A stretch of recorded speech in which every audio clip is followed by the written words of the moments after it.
stop. Carl Jung uncovered something disturbing, something that will completely change how you see your emotions. It all boils down to a silent sabotage that started in your childhood. If you feel like you have unrealized potential, if you sense an invisible force sabotaging your successes, if your emotions seem to work against you at the most crucial moments, then you need to know what Jung revealed about the unconscious mind. Because there are specific emotions you've carried since childhood, emotions that seem to protect you, but are systematically destroying every opportunity for growth that comes your way. Jung called this archaic emotional sabotage, and he said something that might sound shocking. Most people don't fail due to a lack of ability. They fail because their childhood emotions still control their adult decisions. Today, you'll discover exactly what these destructive emotions are. You'll understand how they took root in your unconscious during childhood, and you'll learn the specific method Jung developed to neutralize this internal sabotage. But first, you need to accept a truth most people avoid. You are not who you think you are. You are a grown adult, controlled by the emotions of a 5-year-old child still living inside you. And that inner child is terrified. It's desperate for approval. It's willing to sacrifice your adult potential just to feel emotionally safe. Jung studied this for decades, analyzed thousands of cases, and reached a revolutionary conclusion. It's not external events that determine your destiny. It's the unprocessed emotions from childhood that sabotage your ability to respond appropriately to those events. If you've ever wondered why you self-sabotage when you're close to success, why you have irrational fears of certain situations, why you repeat destructive patterns even knowing they're harmful, the answer lies in the emotions you developed to survive emotionally as a child. But these same emotions that protected you in childhood are now destroying your adult life. Imagine a child growing up in a family where expressing anger was dangerous, where showing frustration brought rejection, where ambition was seen as selfishness. That child develops a specific emotion, shame of their own power. And when that child becomes an adult, every time they're close to achieving something important, every time they need to assert themselves or compete, every time they could shine, that archaic shame is activated. The result? Mysterious self-sabotage, unexplained procrastination, irrational fear of success, a tendency to downplay themselves when they could stand out. Jung documented this pattern in hundreds of patients, and he discovered something even more disturbing. This emotional sabotage isn't conscious. You don't decide to self-sabotage. It happens automatically, triggered by unconscious triggers you don't even realize. It's like having malicious software running in the background of your mind. You think you're making rational choices, but you're actually being controlled by emotional programs installed decades ago. Jung identified 5 specific emotions that cause most potential sabotage. 5 emotional patterns that develop in childhood and continue operating in adulthood, destroying opportunities, relationships, and achievements. The first sabotaging emotion is what Jung called the terror of individuation. It sounds complicated, but it's simple. It's the unconscious fear of becoming who you truly are, the fear of standing out, the fear of being different, the fear of disappointing the expectations others have of you. In childhood, you learned that love and approval depended on being who others wanted you to be. So you developed a terror of showing your true personality. And now, whenever an opportunity arises to express your unique potential, to genuinely stand out, to be authentic, that archaic terror is activated. You unconsciously sabotage the opportunity, because to your inner child, standing out means losing love. Jung saw this constantly. Brilliant people systematically diminishing themselves, extraordinary talents hiding, unique potentials going to waste, all out of an unconscious fear of being rejected for being authentic. He said something that could set you free. Your greatest strength becomes your greatest weakness when you're afraid to use it. The second sabotaging emotion is even more subtle and destructive. Jung called it existential guilt. It's the unconscious feeling that you don't deserve success, that there's something fundamentally wrong with you, that if you get what you want, something terrible will happen. This guilt often develops when you were a child and some important adult was suffering. Unconsciously, you concluded that your well-being was causing their distress, or when you received attention for problems but were ignored when you were doing well. Unconsciously, you learned that deserving good things was dangerous. Now, whenever something good is about to happen in your life, existential guilt is activated. You feel you don't deserve it, that something is wrong, that you need to punish yourself, and you unconsciously sabotage success. Because to your inner child, deserving good things is dangerous. Jung observed this pattern in people who came from families with a lot of suffering, where parents were depressed, sick, or struggling financially.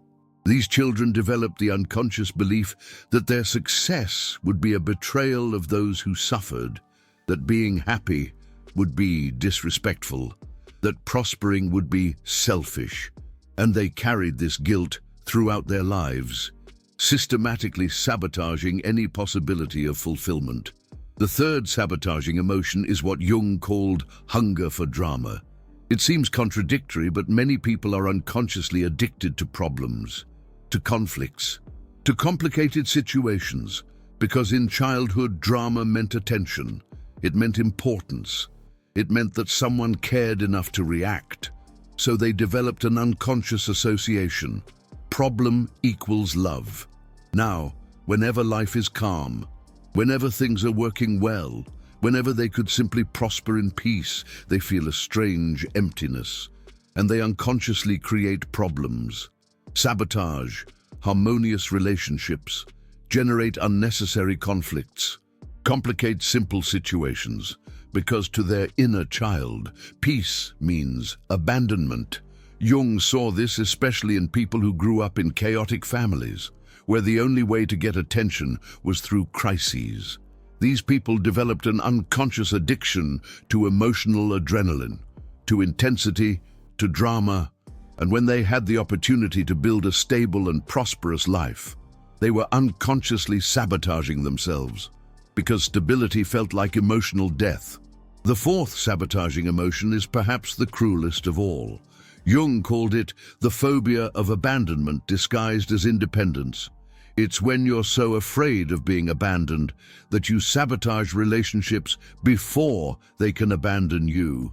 So afraid of depending on someone that you reject help even when you need it. In childhood, you learned that dependence was dangerous, that trust was risky, that the only real security was needing no one. So you developed a compulsive independence, an unconscious resistance to accepting support, guidance, or collaboration. And now, whenever an opportunity arises that involves trusting others, whenever you could accept mentorship or partnership, whenever you could benefit from genuine connections, the phobia is activated. You sabotage the opportunity, because to your inner child, dependence means inevitable abandonment. Jung observed this in people who lost important figures very early, or who grew up with inconsistent caregivers. These people developed an unconscious belief: if I don't depend on anyone, no one can hurt me. But paradoxically, this protection prevented them from building the connections and collaborations necessary to realize their potential. The fifth sabotaging emotion is the most complex and the most difficult to detect. Jung called it the archaic imposter syndrome. It's not simply feeling inadequate. It's the unconscious conviction that you're pretending to be someone you're not, that if people really knew you, they would discover that you're a fraud. This syndrome usually develops when you were a child and received praise or recognition for things you didn't feel you deserved, or when you were forced to play a role that didn't match who you really were. You developed the feeling of always acting, that your real identity was unacceptable, that your worth depended on maintaining a mask. And now, whenever an opportunity arises to show your real abilities, whenever you could assume a position of leadership or recognition, whenever you could authentically shine, the syndrome is activated. You sabotage the opportunity. Because to your inner child, being truly seen means being rejected. Jung worked specifically with people who had high potential, but who systematically sabotaged themselves. And he discovered that most carried at least 3 of these 5 sabotaging emotions. And here's what makes this even more complicated. These emotions don't operate alone. They combine. They reinforce each other. They create what Jung called emotional complexes. For example, terror of individuation, plus existential guilt, but you're afraid to stand out and you feel guilty when you succeed. Or hunger for drama, plus phobia of abandonment. You create conflict to get attention, but reject people when they get close. Jung discovered that most people carry at least 2 or 3 of these combinations, and each combination creates a specific pattern of self-sabotage. But here's the good news. Jung not only identified these patterns, he developed specific methods to neutralize them. And most importantly, these methods don't require years of therapy. They don't require reliving painful traumas. They don't require directly confronting childhood wounds. Jung discovered something revolutionary. You can reprogram these sabotaging emotions by working directly with the unconscious, through techniques he called emotional alchemy. Jung's emotional alchemy is not a metaphor. It's a specific and scientific process of transforming destructive emotions into creative energy. And it works because it understands something fundamental about how the unconscious operates. Your inner child doesn't understand logic. It doesn't respond to rational arguments. It can't be convinced through thought. But it can be reprogrammed through direct experiences that rewrite archaic emotional associations. Jung developed what he called the technique of conscious encounter, and it's completely different from any conventional therapeutic approach. Instead of trying to eliminate the sabotaging emotions, you learn to dialogue with them. Instead of fighting against the inner child, you negotiate with it. Instead of suppressing destructive patterns, you transform them into allies. Because Jung discovered something extraordinary. Behind every sabotaging emotion there is a legitimate unmet need, a protective function that has become outdated, a survival strategy that needs to be reformulated, not eliminated. When you understand this, when you learn to honor the original function of these emotions while updating their expressions, something magical happens. They stop sabotaging and start serving. Let's delve deeply into how this works in practice. Start with the terror of individuation, the emotion that prevents you from showing your unique potential for fear of rejection. Jung's method for transforming this emotion is surprisingly counterintuitive. Instead of trying to be brave, you honor the fear first. You acknowledge that this part of you developed a terror of individuation for a valid reason. In childhood, showing authenticity really was dangerous. Rejection really could happen. The fear was an appropriate response to that situation. But now you're in a different situation, with different resources, with different abilities. The specific technique Jung developed is called contextual updating of the emotional response. It works like this. When you feel the terror of individuation being activated, when you're about to diminish yourself or hide, you stop and ask a specific question to your inner child. In what situation did you learn that showing who I really am was dangerous? And then you listen, not with the analytical mind, with emotional perception, allowing images, sensations, or memories to emerge spontaneously. Perhaps you remember a situation where you were criticized for expressing an opinion, or ridiculed for showing enthusiasm, or punished for standing out. Once you identify the original situation, you ask the second crucial question: does that situation still exist now? And here's what happens. Your adult mind recognizes that it doesn't, that you're no longer in that family, that you're no longer dependent on those people, that you have resources and abilities that you didn't have as a child. But your inner child hasn't realized this yet. It's still reacting as if the old situation were happening now. So you take the third step of Jung's technique. You show contemporary evidence to your inner child. You mentally list the differences between now and then, the people who today value your authenticity, the coping mechanisms you now possess to deal with rejection, the alternatives that exist if someone doesn't accept who you are.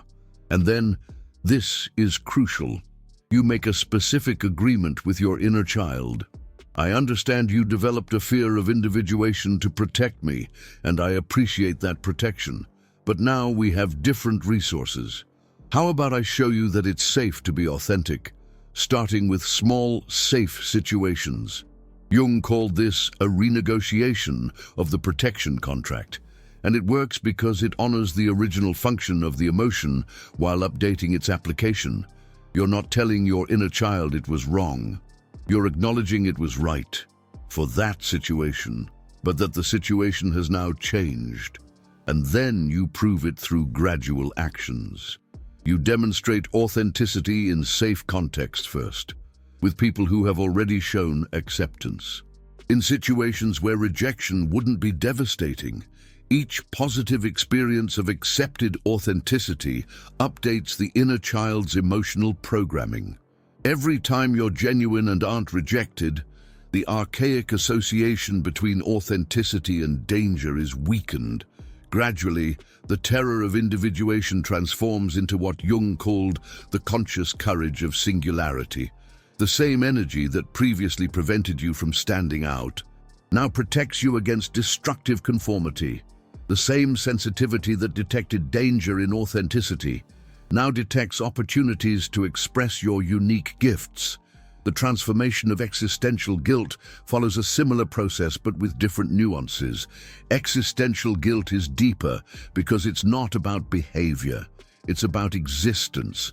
It's the feeling that your happiness causes the suffering of others, that your success is a betrayal, that you don't deserve to thrive. Jung discovered that this emotion usually develops when you were a child and some important figure was in chronic suffering. Unconsciously, you took responsibility for that suffering, or developed the belief that your well-being was connected to the malaise of others. The transformation technique for existential guilt is called separation of energy fields. First, you identify the original person or situation where you develop the association between your well-being and the suffering of others. Then you ask a powerful question to your inner child. Did that person's suffering actually lessen when I was unwell? And here's what always happens. You realize it didn't, that your suffering didn't alleviate the other person's suffering, that your smallness didn't make anyone feel bigger, that your unhappiness didn't make anyone happier. In fact, often the opposite was true. Your suffering added more weight to the family situation, your low energy contributed to the heavy atmosphere. Once you recognize this, you can make the crucial renegotiation with your inner child. I understand you thought our suffering protected others, but actually, our positive energy helps more. When we thrive, we have more resources to help those we love, and then you prove it through actions. You deliberately use your success to benefit others. You demonstrate that prosperity can be a service, not selfishness. Every time you use your positive energy to uplift others, existential guilt is transformed into what Jung called generative responsibility, the same sensitivity that previously detected danger in success now detects opportunities to use prosperity to serve. The transformation of the hunger for drama requires an even more specific approach. Hunger for drama is addiction to emotional intensity. It's the unconscious need for problems to feel alive, and it arises when you learned in childhood that the only way to receive attention was through crises. Jung discovered that people with a hunger for drama don't need to eliminate the need for intensity. They need to redirect that intensity into constructive channels. The technique is called sublimation of emotional intensity. First, you recognize that your need for intensity is legitimate. You're not someone who is content with emotional mediocrity. You need passion, purpose, deep meaning. The problem isn't the need for intensity. The problem is that you learn to generate intensity through problems instead of through creation. Then you identify ways to create positive emotional intensity, projects that challenge you, goals that inspire you, relationships that energize you, activities that generate flow and passion. And here's the secret: you deliberately replace destructive drama with constructive drama. Instead of creating conflicts to feel intensity, you create ambitious projects. Instead of generating problems to receive attention, you generate extraordinary results. Instead of complicating relationships to feel passion, you dedicate yourself completely to relationships that deserve your intensity. Jung called this the alchemy of passion, transforming the destructive need for drama into fuel for extraordinary achievements. People who master this transformation often become entrepreneurs, artists, leaders, or innovators, because they learn to channel their natural need for intensity in directions that create value. The phobia of abandonment disguised as independence is one of the most complex to transform because it's masked as strength. You developed compulsive independence to protect yourself from abandonment. But this independence now prevents you from forming the connections and collaborations necessary to realize your potential. Jung's technique for this is called conscious interdependence. First, you honor your need for autonomy. You recognize that learning to rely on yourself was a valuable skill, that your ability to be independent is a real asset, but then you expand the definition of strength. Real strength isn't never needing anyone. Real strength is knowing when and how to ask for help. It's having discernment about who deserves your trust. The renegotiation with your inner child sounds like this: I understand you developed independence to protect us from abandonment, and that worked. But now we have the ability to choose trustworthy people. How about we try small collaborations with people who have already proven to be trustworthy? And then you practice gradual interdependence. You start with small acts of trust, small collaborations, small ways of accepting help. Each positive experience of interdependence updates the inner child's programming. Every time you accept help and aren't abandoned, every time you collaborate and are valued, the association between dependence and abandonment is weakened.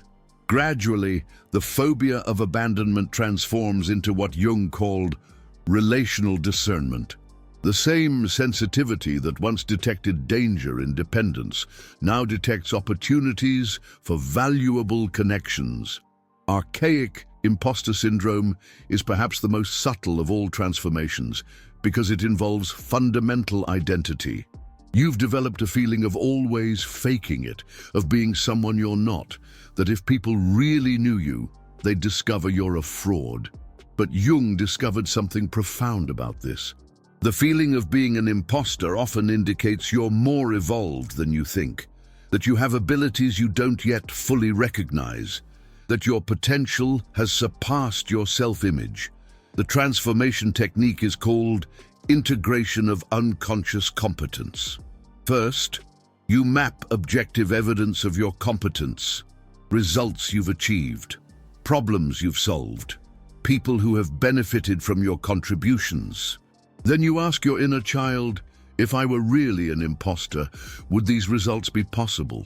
And you allow objective evidence to update your subjective self-image. But there's a deeper layer. Jung discovered that imposter syndrome often indicates you're operating beyond your identity comfort zone, that you're growing faster than your self-image can keep up with. This isn't a problem. It's a sign of evolution. The crucial renegotiation is, I understand that part of me still identifies with older versions of who I was, but I'm growing. And it's normal for my identity to need updating to keep pace with my development. Jung called this conscious individuation, the process of allowing your identity to evolve, to reflect who you're becoming, not just who you were. People who master this transformation develop what Jung called evolutionary trust, the ability to trust their emerging potential even when they don't yet have complete evidence of their capabilities. But here's where it gets really interesting. Jung discovered that these 5 sabotaging emotions don't operate independently. They form what he called complex constellations, and different combinations create specific patterns of self-sabotage. For example, terror of individuation plus imposter syndrome. You're afraid to stand out and feel phony when using your abilities. Or existential guilt plus hunger for drama. You feel guilty about prospering, but unconsciously create problems to justify not prospering. Or abandonment phobia plus terror of individuation. You're afraid of being rejected if you're authentic, but also afraid of being rejected if you need others. Jung mapped 17 primary combinations and developed specific protocols for each, but he discovered something even deeper. Behind all these sabotaging emotions is a primal wound he called the trauma of separation from essence. In childhood, to receive love and approval, you learned to suppress aspects of your authentic personality. You learned to be who others wanted you to be instead of who you really were. This adaptation was necessary for emotional survival, but it created an internal division between your socially adapted false self and your authentic true self. And all the sabotaging emotions are manifestations of this division, attempts by the psyche to protect your true self from further injury, but which end up preventing its expression. Jung developed what he considered his most powerful technique for healing this fundamental division. He called it reintegration of totality, and it involves a specific 3-phase process that can completely transform your relationship with your potential. Phase 1, mapping the suppressed aspects. You systematically identify the parts of your personality you've learned to hide or suppress. Your genuine passions, your natural talents, your authentic opinions, your real desires. Jung developed a series of specific questions for this. What aspects of my personality do I feel I need to hide to be accepted? What talents do I have but rarely show? What opinions do I have but rarely express? What dreams do I have but rarely pursue? What parts of me do I feel are too much for others? The answers to these questions reveal the aspects of your essence that have been suppressed. Phase 2, internal validation of authenticity. For each suppressed aspect identified, you do a specific process of internal validation. You ask, is this aspect of me genuinely mine? Or is it a reaction against something? Because Jung discovered that not everything that's been suppressed is authentically yours. Some authenticity is actually rebellion against expectations. Some individuality is actually attempts to oppose others. Real authenticity is what emerges spontaneously when you're neither conforming nor rebelling. It's what you are when you're simply being. Phase 3, gradual expression of totality. Once you identify your authentically suppressed aspects and validate them internally, you develop a specific plan to express them gradually, not all at once, not dramatically, but consistently and consciously. You choose safe contexts to express suppressed aspects, people who have already demonstrated acceptance, situations where rejection wouldn't be devastating, and you develop what Jung called incremental courage. The ability to be progressively more authentic as you gain evidence that it's safe to do so. What happens when you complete this 3-phase process is extraordinary. The sabotaging emotions lose their power because there's no longer an internal division to protect. You're no longer trying to hide aspects of yourself, so you no longer need elaborate self-protection mechanisms. Your potential is released because it's no longer being filtered through a false identity. You can express your real capabilities because you're no longer pretending to be someone you're not. Your relationships transform because you attract people who resonate with who you really are, instead of people who like an edited version of you, and you develop what Jung considered the most important indicator of psychological health: spontaneous congruence. The ability to naturally be who you are without effort or elaboration. But Jung discovered something even deeper about this whole process. When you heal the internal division and reintegrate your totality, you not only unleash your individual potential, you become a catalyst for others to do the same. Because authenticity is contagious. When you're congruently being who you are, it gives unconscious permission for others to be who they are. Jung called this the social function of individuation. When you become fully yourself, it contributes to the evolution of collective consciousness. And Jung consistently observed this in his most successful patients. People who completed the process of reintegrating their wholeness often became natural leaders, innovators, or mentors. Not because they sought these roles, but because their genuine authenticity naturally inspired others. Here's something even more fascinating that Jung discovered about sabotaging emotions. They aren't defects to be eliminated. They're sophisticated protection systems that need updating. Terror of individuation, when transformed, becomes discernment about when and where to express authenticity. Existential guilt, when transformed, becomes conscious responsibility for how to use your gifts to serve. Hunger for drama, when transformed, becomes channeled passion for creation instead of destruction. Fear of abandonment, when transformed, becomes wisdom about how to form healthy, interdependent relationships. Imposter syndrome, when transformed, becomes genuine humility combined with deserved confidence. Jung saw this as evidence of something profound about the human psyche. There are no fundamentally negative aspects. There are only aspects that are being expressed in outdated ways. And the work of personal development isn't to eliminate problematic aspects. It's to update their expression so they serve instead of sabotage. People who understand this develop a completely different relationship with their weaknesses. Instead of fighting against them, they learn to transform them into strengths. Instead of being ashamed of their sensitivities, they learn to use them as superpowers. Instead of trying to become different people, they learn to be more evolved versions of who they already are. Jung considered this the difference between neurotic growth and organic growth. Neurotic growth tries to add traits you don't have. Organic growth updates traits you already have. Neurotic growth fights against your nature. Organic growth aligns with your nature, but refines it. Neurotic growth tries to make you conform to an external ideal. Organic growth tries to make you become the best version of your unique essence. And the people who choose organic growth always outperform those who choose neurotic growth, because they're working with their nature instead of against it.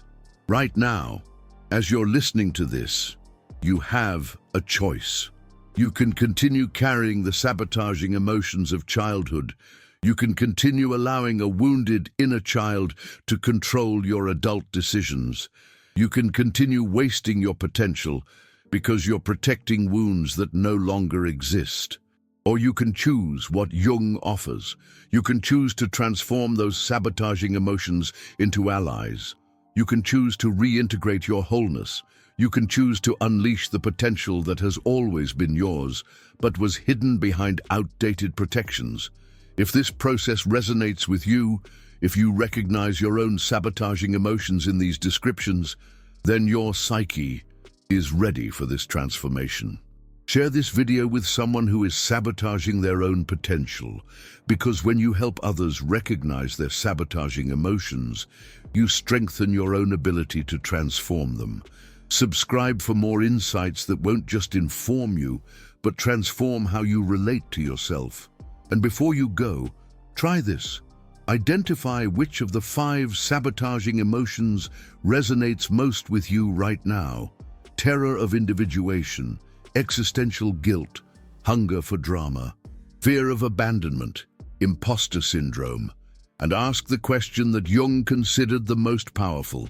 What childhood situation taught this emotion to protect me? Don't try to analyze the answer.